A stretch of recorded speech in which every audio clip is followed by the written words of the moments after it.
Okay, we're doing acid catalyzed hydration. We're going to turn an ester into a carboxylic acid.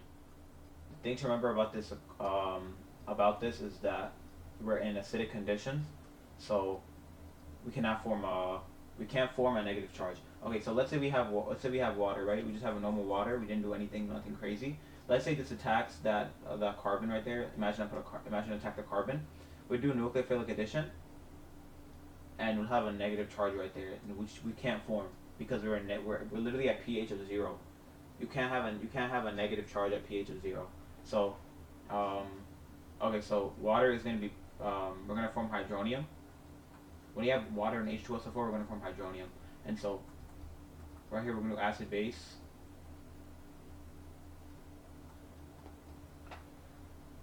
And so what we're doing right here, we're activating the carbonyl. Okay, so we already know. I mean, obviously, oxygen is more electronegative than carbon, so it wants electrons. And so right here, what happens is we're activating the carbonyl. Okay, so now oxygen wants electrons even more, right? It wants even more. So this is gonna make the carbon. I mean, it's gonna make the carbonyl with the whole thing. Honestly, it's gonna make it super reactive. So we're gonna form 3 resonance structures. Oh, I should have made it correct.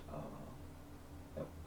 We're gonna form 3 resonance structures. So to push. I don't know.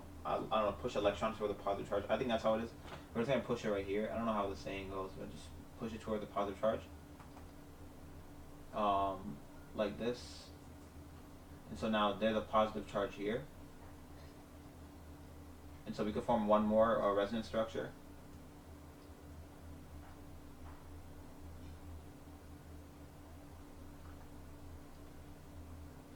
Right here. And yeah, okay, that's it. So which is the minor? The minor is the one where you don't have 4 bonds. So this carbon right here has 3 bonds. It's not happy. So this is gonna be this is the minor. So what do we have in huge excess of the flask? We have a huge what do we have a lot of in the flask? We have a lot of water. So water is now going to be acting as a nucleophile. So in general, water isn't a good nucleophile, but since this is so reactive, right, it's going to attack it either way. So it's going to get attacked either way. So now we're going to form this thing where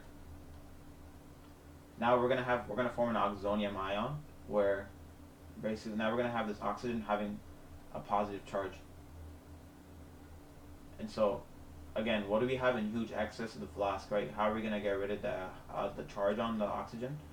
Since we have a lot of water, the water itself is gonna take it. So we have water again. Water is gonna take the thing right here. So now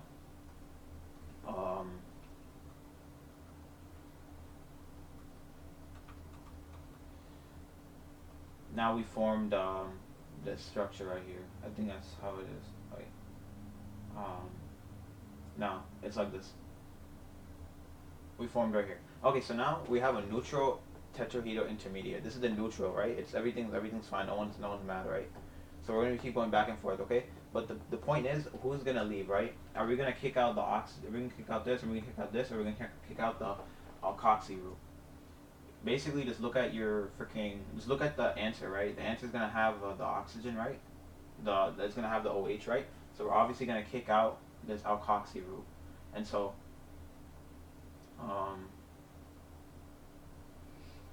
it can't leave on its own. Like imagine we did unimolecular loss and we just kick this out. This would form a negative charge on it.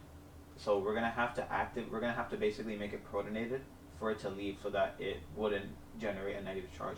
And so right here we formed hydronium. So hydronium's gonna have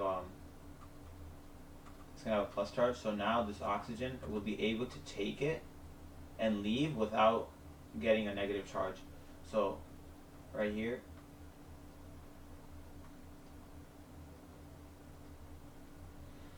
this has a positive charge, so now it can leave on its own.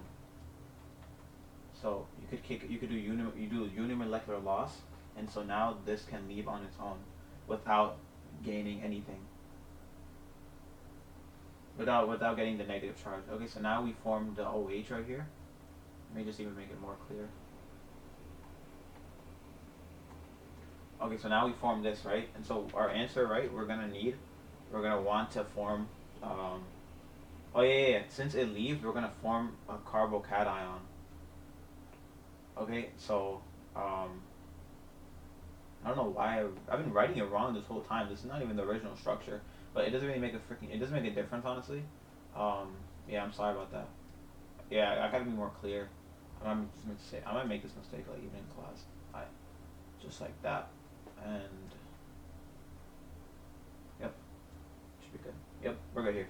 So now we're gonna form a the carbocation is gonna be here, and so now, you basically just push electrons towards the positive charge. I'm gonna do the rest of the structures there. So we do it here.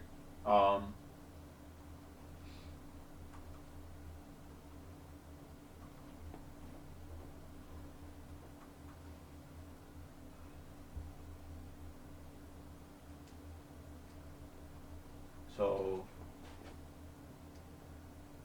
yeah, I need more quicker, and then we're gonna have um another resonance right here. Okay, we're basically almost done. We need to form the final product. Okay, so before we would usually take the minor, but you wanna deprotonate whatever looks like your product, right? Whatever you want to look like the product. So if we would, I know this is the minor, but let's say we did something right here, right? We're not gonna really get the answer we want right away quickly. But if we were to deprotonate this thing right here, we'll get the answer right away. And so, what do we have in huge excess of? We have a lot of water, and even right here we formed water. So water is going to be the one that deprotonates it. And so, according to Le Chatelier's principle, since we have a huge excess, how is the system going to react to the huge excess of the reactant? It's going to consume it, and it's going to push the reaction forward. And so, basically, this is the final answer. Um, Yeah, this is the final answer. Since we're doing acid catalyzed, we're going to have to reform the acid. So reform your hydronium.